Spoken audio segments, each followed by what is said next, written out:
Welcome back to the Tomb of Illumination. This is part 2 of Noah's Ark. We're talking astrotheology. We're breaking down Noah's Ark, Noah's Ark, knowing man's personal arc of horizon, his visual perspective of his universe around him, because he is like a black hole. He's like the centre of the universe. He moves, his ark moves with him. Check out video 1. So what we need to know is Noah's sons and daughters are the pairings, each end of the Milky Way. The Milky Way is connected to fire in the Bible. Fire, go through fire, the dragon. It's all about the alignments. The alignment of the Milky Way between the two hemispheres is an alignment. If you understand the flat earth model, you have to check out my other videos. It's all about this Milky Way coming around.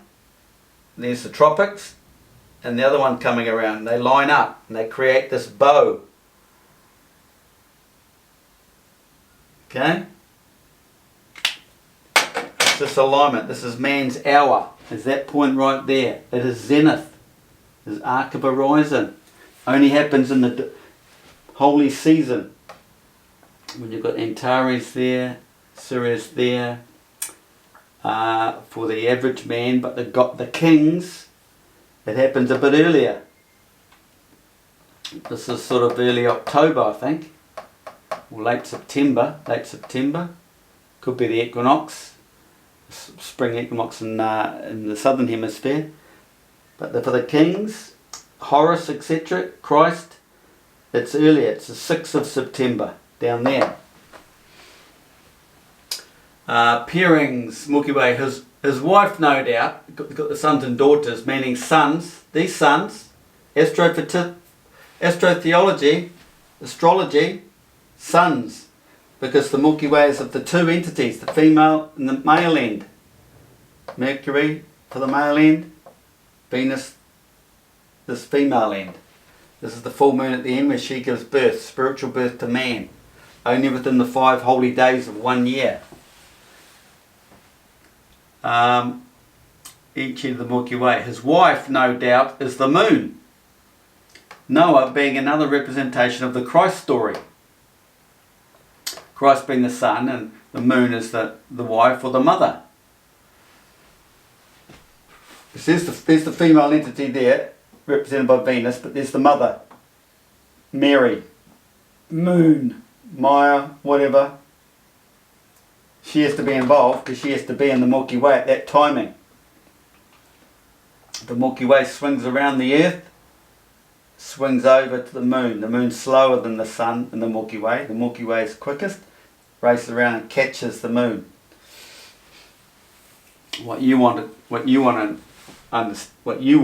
is that full moon to be in your sign at conception, your moon sign, and hopefully your star is in here too.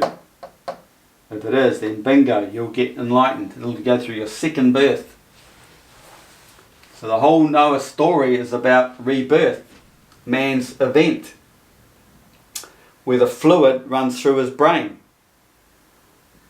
There's no one-off flood of the world. That's just a human, common man's story. It's a spiritual, personal event that takes place within a man's body, but mainly the brain, because the brain's connected with this earth, you see. Whatever's going on in here is going on in the human brain. His flood story is the opening of the gates. His claustrum, where the fluid passes through his claustrum. The gates will not be shut.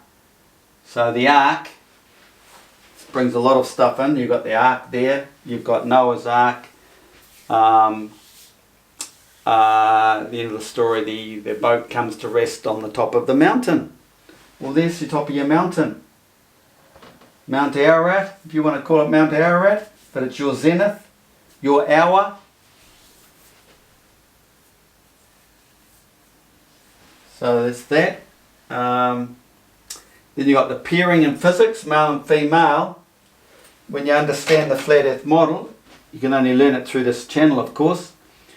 When you understand the magnetic field, how it flows up, down here, along the ground thou shalt go, up and over the fields, down and along the ground thou shalt go, and back up to there, up to the actual sun of creation. God's zone in here. We dwell out in the physical realm, the physical part of the donut, not the dead center. That's creation, God's zone. So we have the South Pole and North Pole, and we get a pairing. You've got to treat these as capacitor plates, what we know in physics. The build-up of the energy here, build-up of the energy there. And what happens? Thanks to the recycling system of the Earth, the hydrogen molecule comes up to the centre here, representing the male, which is, it's going deep trying to explain that, I won't do that now, but anyway, that's the male, and this is the female. The magnetic is the female. The magnetic flow is the female. Now, as this comes up, well, actually, you've got to consider something in here as the neutral as well. Because there's a system going on up here, rising, but as the hydrogen molecule rises in the atmosphere, it thins, it changes its states, and separates, and you end up getting helium. Well, when you get this separating, this like shredding of the hydrogen molecule, it becomes a pairing. A pairing takes place. This energy, this field, marries with this field, becomes one, and goes on over to feed the actual sun and the black hole on which the sun sits on. The sun sits on the horizon of the black hole. So this is what you call equilibrium, the pairing, the male and the female, you could say, in here, or via this. There's several ways to look at it, because you've got to realise there's a strong force in the north, you could call the male, the weak force in the south, you can call the female. So you could say there's a female and male here, marrying in here, which could be it, and this is the hydrogen molecule represents the negative, the neutral neutron. You have to have to create this nucleus. It's basically a blown up version of the nucleus to feed back into the actual nucleus, where it feeds the plasma and the state of rest, because it's married, it's equilibrium, paired, creates balance, which is the black hole. Black hole of creation is the balance which keeps Earth, the existence of Earth, because Earth is from that black hole. That's going deep, but you have to check out my other earlier videos to search that one out. Place of rest. It's all about being at rest. Noah means being at rest. Resting state. It's, when it comes to man, it's meditation, going deep, full relaxation, to take you places. The mind, the human mind, can do anything. We're just crammed into this narrow passageway where we don't go anywhere or understand much at all. It's all false indoctrination. Like I've said in the past, everything is a lie, and we have to wake up to this lie, and you'll never go through your second birth, go through your flood, until you wake up in search of the truth. We're living in a world of lies. Okay? So we've got the physics here, the spiritual dawning, the creation story of man, coming through into a second birth, going on to know truth from lies, truth and knowledge, and becomes a wise man. So we've talked about the boat, the ship. So one thing I cannot figure out, I've spent a lot of time, many hours, working out the ark. Why is it 300 cubits, 50 cubits wide, and 30 cubits high? 50 wide, 300 cubits. Now, this is funny because you go 353, but you put the 1 there, that's where the full moon was. Look, 52 or 53 you get in scripture, the whole Jesus story. But there's no mention of 1. It says 300. You usually take these in columns, like, there's 1,000, 100, 10s, 1s, but it might have some connection to that. But cubits, and then you've got to break the word cubit down, which I did the other day, and I haven't got handy for this video. Don't think anything is what you've been taught. This is part of the passage, the narrow gap you're confined to in this physical world of BS. You've got to find the true meaning of all these words. Now, this here, you've got Noah's Ark, and the other story is the Ark of the Covenant. Now, I know where that is. I also know where Osiris's sarcophagus or coffin, tomb, and that is. I know all that. It all comes later. I'm just waiting for the Patreon numbers to build up, but they're just stagnant. If anything, they're dropping away. So not many people are in search of the truth, or this isn't getting out enough, or that narrow passageway has everyone all dumbed down and as zombies. They're living a false life, false world, not wanting to discover the truth. Bit of a shame, isn't it? Just having to go back through the recycling system again to do it all over again. Just like the field of the earth recycles itself, so does man, because everything is of the water. Everything comes from water. We just go back into the water, get recycled, come out another animal. Might even come back as a female if you're a male last time, or vice versa. Noah's Ark. Noah's Ark. What else can I say about that? 40 days and 40 nights. Well, 40 days and 40 nights. The 6th of September is the day of creation. 40 days plus 40 days and 40 nights. Is the 17th day of the 2nd month. That's written in the Bible. And that just happens to turn out to be October 17, if you take this 6th of September. What else does it say in the Bible? A 30-day month. How many days in September? 30 days. You go to the Torah and start looking for understanding Nisan and all that. Talks about the full 14 days. 14 days is what? Full moon. That's the 14, that's the half, and they talk about a half, or referring to the half cycle. The half cycle of the moon. It's all about the moon. Pisces. There's 40 days and 40 nights. He recovers from his flood. Now this 17th day of October could actually be the day Antares hits the horizon in the west and Sirius hits the horizon in the east at the dawning of the sun. Possibly, but it might come before then. Might be in not long after the equinox, September equinox, September spring. What else can we say?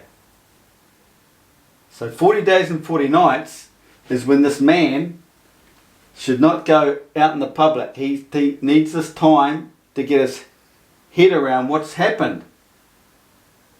This is it's a major divine event. It's the goal in life, the meaning to life is to go through your second birth. It's all here. told in the Noah story about the flood receding. But it's all over and done with.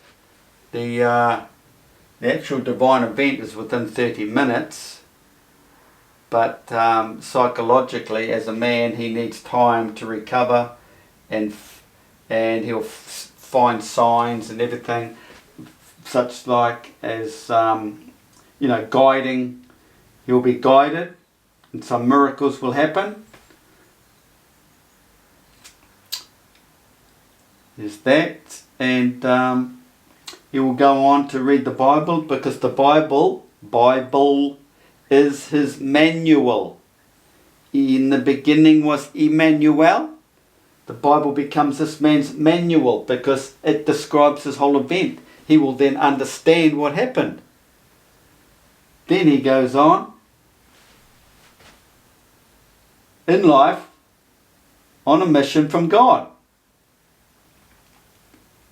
He has been sacrificed. He's out on a limb now, but he's now living in the land of the zombies. And he's going out, he's trying to tell them, hey, look up. It's all here. In the zodiac, in the stars. Look up. Pythagoras? They go like this. Plato, was it? Can't remember. Socrates, maybe.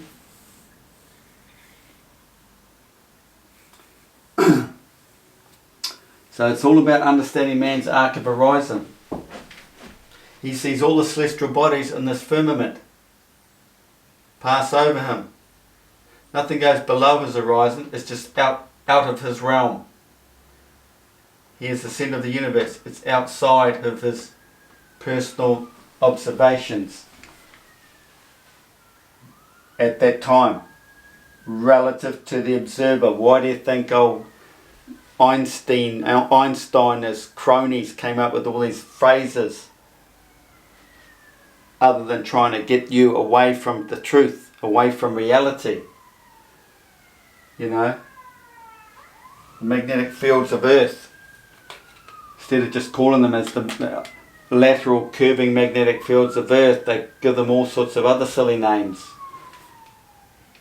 That curved lateral magnetic field of the Earth, they call the curved linear, for their coordinate system, the curved linear coordinate system. So the magnetic field's curving, they know how to map the whole world out using those curved magnetic field lines. Because if you use a compass, that's how you would travel. Okay? Via this curve across the Earth. And it's this curve, our celestial dome, that falls flat to create the curve on the horizontal plane. Because these globies like to say, oh, how does this curve fit into a flat Earth? These are GP points, right? All the stars say. It's because the field on the Earth, it goes like that. That's a longer distance from there to there than it is from here to there, isn't it? But if the field is curved laterally, then that marries into that. That's where they get the flat Earth map. Well, that's their map system. We can create a flat Earth map. It would have to be a pretty big picture, because back in the centre shrinks back into the centre. This is expansion out to the southern field. So if you're going to create a map, look how small it would be. It would have to be massive to be able to see what's in the northern hemisphere. And then you've got the flipping southern hemisphere to draw on it. So this is how thick these globe lovers are. I don't know if they're thick or just outright lying and trying to keep you away from knowing the truth. I think most of them are just lying. Are liars. Well, I'd say just as many are thick. So yeah, there's no point in arguing with thick people. Well, what would someone like myself, who knows all about the flat Earth system, go and argue with those people when they know nothing about reality? I don't want to know about their rubbish, and they don't want to know about the truth. So There's no conversation, really, is there? There's nothing to debate. I don't believe they're crap and they don't want to know the truth. So there's no point debating idiots. But I'm willing to debate though. But you see them come onto my sites, make stupid statements and run off. Or they try and pick your work to pieces and then run off. They don't bring anything that can, verify that they live on a spinning ball. They've got nothing. Nothing. It's all mind control, keeping you in that little gap. Don't expand your mind. Live in there. Live in your cave. Plato's saying, you live in the cave, you look at reflections on the wall. That's a bit deep, that's stepping away from what I'm trying to get at here, but come out of the cave, come into the light, walk outside. Don't go back down there once you've come out and seen the light. Once you've seen the light, you don't want to go backwards. Although, all the zombies will stay down there and you're out there in the light on your own. So you've been sacrificed. That's the meaning of the sacrifice in these stories. You're out on a limb. But anyway, thanks for watching. Likes up if you don't mind, and subscribe. And if you're interested in a lot more of this stuff, check out my Patreon site. Or think about joining my Patreon site.